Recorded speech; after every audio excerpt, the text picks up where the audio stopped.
د افغانستان ولسمشر محمد اشرف غني هغه هوکړه لیک چې په هغې کې د افغانستان هویت او عزت خوندي نه وي ورته د منلو وړ نه دی.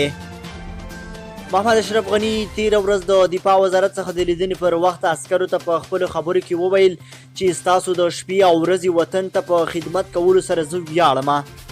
محمد اشرف غني زیاته کړې ده چې په تېرې یوې میاشت کې چې تاسو کومې قربانۍ ورکړي چا فکر نشو کولی او تاسو وایي چې د دښمن 4 بریدونه مو معلوم او له منځه مو یوړل.